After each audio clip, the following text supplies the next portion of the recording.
안녕하세요. 만나서 반갑습니다. 저는 엘레나 초입니다. 오늘부터 여러분들과 함께 GED 사이언스를 공부해 볼 텐데요. 연강 Introduction to GED Science 같은 경우에는 GED 사이언스가 어떤 시험이고 이 토픽들은 어떤 토픽들을 다루고 있는지, 그리고 왜 저와 함께 GED 사이언스를 공부해야 하는지를 같이 다루어 보겠습니다. 먼저 GED 사이언스의 overall information을 볼게요. How long? 얼마나 걸리는 시험이에요? 이거는 90분, 즉 1시간 반 정도의 길이가 되는 시험이고요. How many? 몇 문제가 나와요? 약 34개에서 38개 정도의 문제가 출제되게 됩니다. 그리고 패스 마크는 몇 점이에요? 200점 만점에 145점이 패스 마크라고 보시면 되는데요. 여러분들이 공부를 GED 사이언스를 시작하기 전에 내가 몇 점을 타겟으로 할 건지를 먼저 설정하고 공부를 하시는 게 현명한 방법이라고 생각합니다.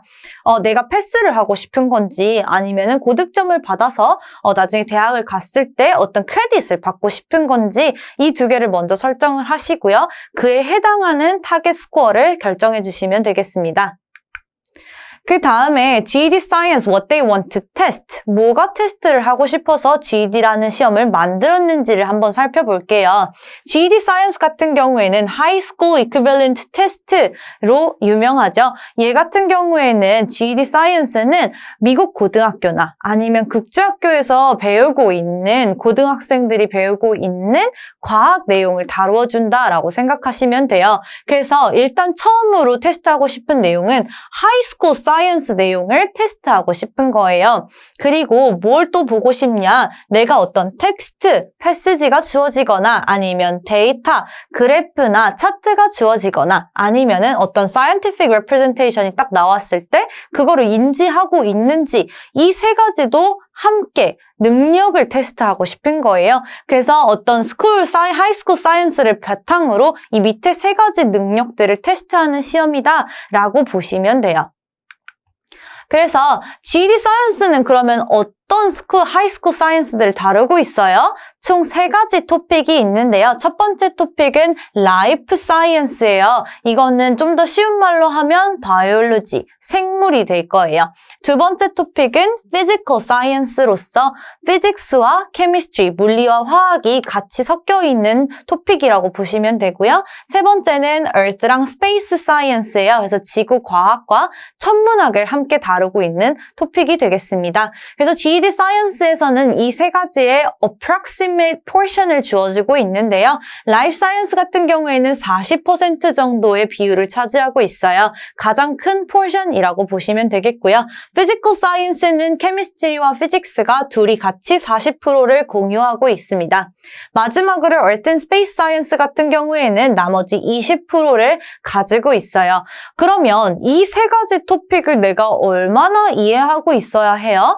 미국 고등학교에서는 이 세 가지를 거의 한 서브젝트로 볼 정도로 굉장히 큰 과목들이에요.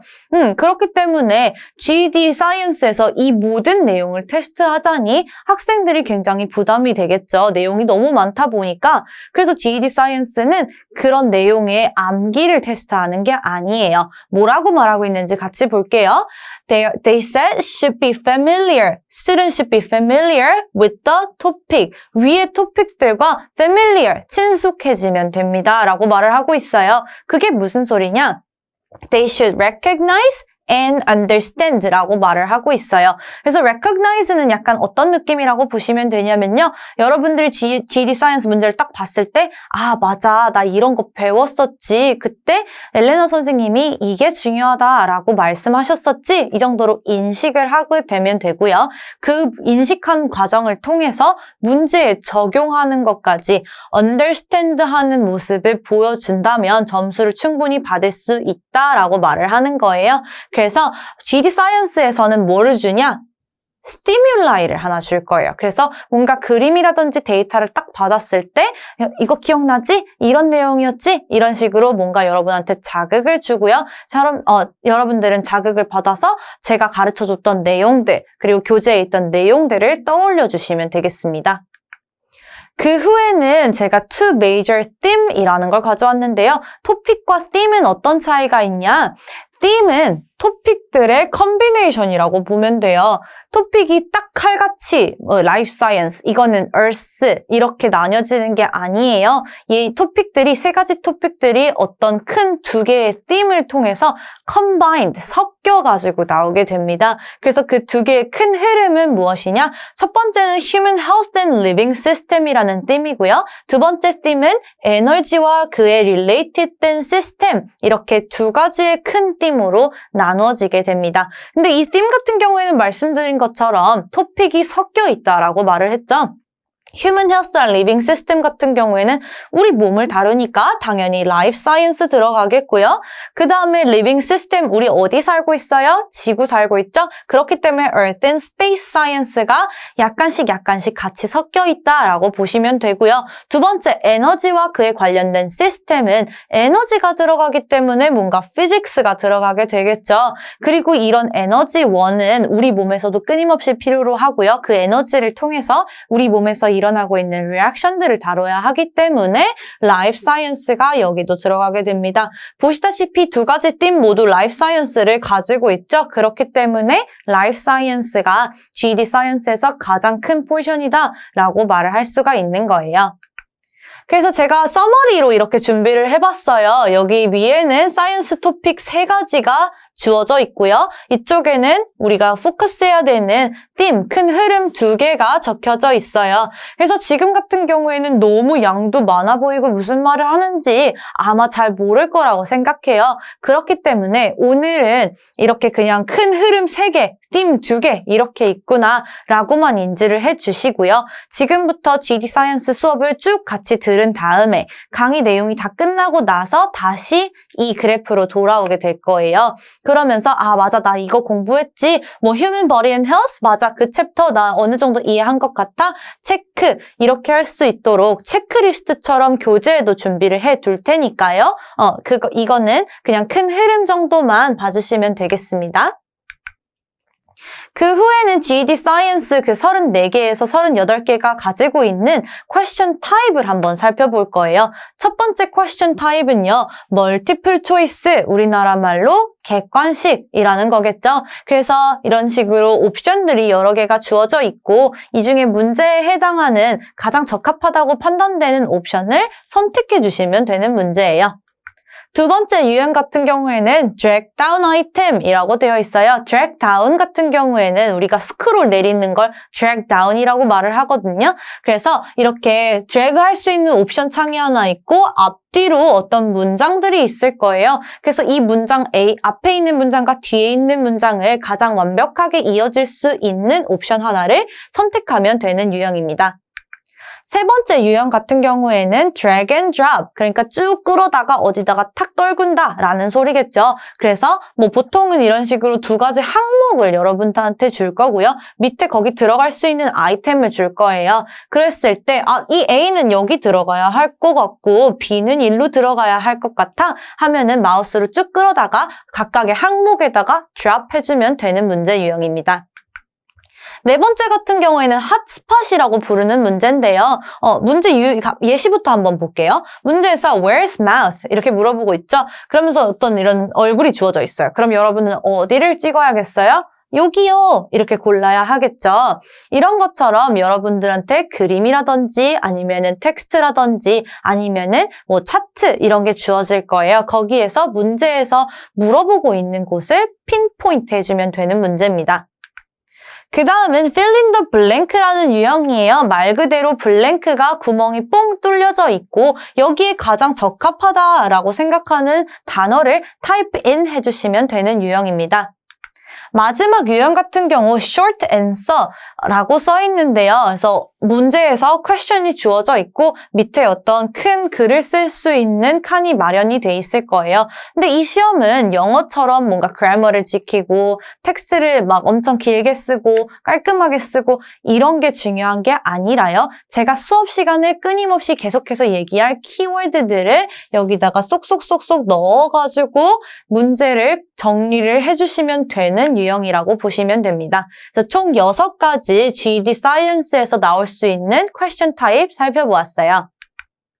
그 다음에는 제가 생각했을 때 GD 사이언스에서 가장 중요한 패턴이다 라고 생각하는 걸 정리해 두었는데요. 일단 처음 우리가 GD 모든 사이언스 딱 문제를 보면 해야 할 일은 뭐냐면 interpret 데이터를 하게 될 거예요. 대부분의 문제들이 여러분들한테 텍스트나 데이터를 줄 거예요. 그럼 그걸 처음 봤을 때 아 얘네가 지금 뭘 물어보고 싶구나. 이거 딱 보니 케미스트리 내용이구나. 이런 식으로 interpret 데이터를 하게 될 텐데 데이터 유형은 패시지, 차트, 그래프 등이 나오게 될 거예요. 그래서 그것마다 어떤 것들을 중점적으로 보아야 하는지를 저랑 같이 실전 문제를 보면서 보면 되시겠고요. 그 다음에는 방금 본 데이터를 analysis를 한다, 분석하게 될 거예요. 그래서 예를 들어 A라는 퀀티티랑 B라는 퀀티티가 있을 때 A가 증가하니까 B가 감소하네? 이런 것처럼 어떤 둘의 관계라든지 그런 것들을 분석하는 단계가 되겠고요. 세 번째는 이제 apply knowledge가 될 텐데요. 이 부분 같은 경우에는 저랑 강의를 하면서 가장 많이 강화시킬 수 있는 부분이라고 생각을 해요. 그래서 knowledge를 적용을 하는 거예요. 아까 데이터 2번, 1번과 2번에서 봤던 데이터에서 아 내가 알고 있는 지식 여기다가 이렇게 어플라이 하면 되겠구나를 여러분들이 찾아주시면 되는 거고요. 마지막으로 conclude, 그래서 A가 답이네 이렇게 conclusion을 내릴 수도 있고요. 아니면 evaluate, 데이터가 여러 개가 주어질 수 있어요. 이 데이터 간의 관계, 서로 동의하고 있거나 아니 얘네 동의 안 하고 있구나 이런 것들을 evaluate까지 할 수 있게 되는 거예요. 그래서 이렇게 큰 흐름이에요. GED 같은 경우 GED 사이언스에서 끊임없이 물어보고 있는 흐름이기 때문에 이 흐름에 익숙해지면 더 고득점을 빨리 받을 수 있겠죠. 자, 그러면 GED 사이언스가 이렇게 많은 내용도 다루고 있고 굉장히 어려워 보이기도 하고 만약에 사이언스를 처음 접하셨다면 엄청 어려울 것 같이 느껴지기도 하죠. 하지만 왜 엘레나 선생님의 강의를 들으면 바로 패스를 굉장히 단기간 내에 할 수 있는지 세 가지 이유로 정리를 해보았어요. 일단 첫 번째는 제 강의 안에 있는 굉장히 많은 라이프 example들, 실생활 예시들이에요. 선생님도 옛날에는 문과생이었어요. 고등학교 한 2학년 때까지도 문과생이었단 말이에요. 그래서 처음 과학을 공부할 때 굉장히 약간 무서운 토픽이었어요. 식도 되게 많고 외워야 하는 무슨 법칙도 많고 단어도 어렵고 그랬는데 라이프 example이랑 서로 비교하다 보니까 굉장히 재밌게 느껴지고 좀 더 이렇게 accessible하게 느껴졌거든요. 그래서 저의 그런 경험을 토대로 여러분들한테 설명을 할 때 마냥 외워 이게 아니라 이런 예시들은 이 현상 때문에 일어나는 거야. 이렇게 설명을 실생활 예제와 함께 해드릴 거예요. 그러면 이게 좋은 점은 뭐냐면 강의가 끝나고 뭔가 한참 지나도 잘 안 잊어버려요. 그렇기 때문에 제 첫 번째 강점은 실생활 예제를 여러분한테 잔뜩 드릴 수 있다라는 거고요. 두 번째로는 키워드랑 데피니션 정리를 저는 굉장히 착실하게 해드릴 거예요. 키워드는 아까도 제가 계속해서 반복해서 말씀드렸죠. 키워드를 캐치해야 된다. 키워드를 써야 한다. 이런 것처럼 GED 사이언스에서 가장 중요한 부분 중에 하나예요. 그렇기 때문에 제가 교재마다 아니면 강의마다 말씀드리는 키워드가 항상 있을 거예요. 그래서 그것과 데피니션을 연관짓는 것들을 굉장히 잘 준비를 해드릴 테니까요. 이게 저의 두 번째 장점이다 라고 기억해 주시면 되고요. 세 번째는 케미스트리랑 피직스, 바이올로지가 올인원 이렇게 말씀을 드리고 있어요. 제 전공은 화학, 생명, 공학입니다. 그렇기 때문에 이 세 가지에 대한 충분한 논리지를 가지고 있고요. GED 같은 경우에도 제가 굉장히 문제 유형을 많이 알고 있기 때문에 저의 이런 제 특성과 GED에 대한 논리지를 같이 생각을 했을 때 여러분들한테 굉장히 큰 도움을 줄 수 있을 것 같아요. 그리고 저는 인강뿐만 아니라 굉장히 다양하게 사이언스 과목들을 가르쳐온 경험이 있기 때문에 여러분들이 어디서 힘들어하는지, 여러분이 어디가 이해를 어려워하는지를 정확하게 알고 있어요. 그래서 인강을 넘어서 약간 과외를 하는 느낌으로 제가 쪽집게처럼 골라드릴 테니까요. 저를 믿고 같이 한번 공부를 해보시면 금방 패스를 하실 수 있을 거라고 믿습니다.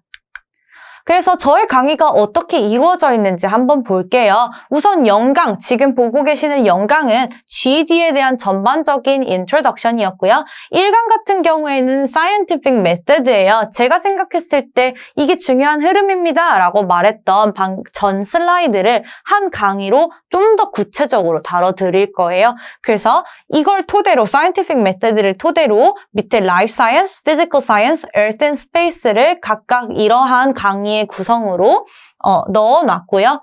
영강에서 15강까지 듣고 나면 GED에 대한 전반적인 이해뿐만 아니라 어떤 토픽이 나오는지 논리지를 서브토픽까지 깔끔하게 다 정리를 해드릴 거예요. 그런 다음에 마지막 3강이 16, 17, 18강 같은 경우에는요. 각각 3개의 강의가 이렇게 토픽마다 문제풀이로 진행이 될 거예요. 그래서 여기 자체 제작 문제풀이라고 써있죠. 시중에 나와 있는 교재는 어떻게 보면 논리지를 설명하는 데 집중을 하다 보니까 진짜 GED 사이언스에 나올 법한 문제들이 많이 들어가 있지 않아요. 그래서 제가 직접 여러 군데에서 사이언스 글 같은 것도 퍼오고 이런 데이터 같은 것도 만들어서 자체 제작한 문제를 풀이하는 시간을 가질 테니까요. 여러분이 논리지뿐만 아니라 GED 사이언스에 진짜 나올 수 있는 시험 유형까지 가지고 갈 수 있도록 만들어 드릴게요. 제가 마지막으로 드리고 싶은 이그잼 팁은요. The more you have knowledge, the shorter the time needed 이라고 말씀을 드리고 싶어요. 물론 GED 사이언스는 논리지를 암기해서 보는 시험이 아니에요. 그렇지만 여러분들이 많이 기억하고 많이 들어봤고 많이 접해봤다면 당연히 GED 시험장에 딱 앉았을 때 떨리는 것도 덜 할 거고 읽는데 문제 푸는데 훨씬 더 빠르고 수월하게 읽을 수 있을 거예요. 그래서 여러분들이 훨씬 더 빠르게 문제를 읽으면 당연히 더 쉽게 고득점 또는 패스를 가능할 수 있게 만들겠죠? 그러니까 오늘부터 열심히 저랑 같이 GED 사이언스 공부를 합시다. 수고하셨습니다.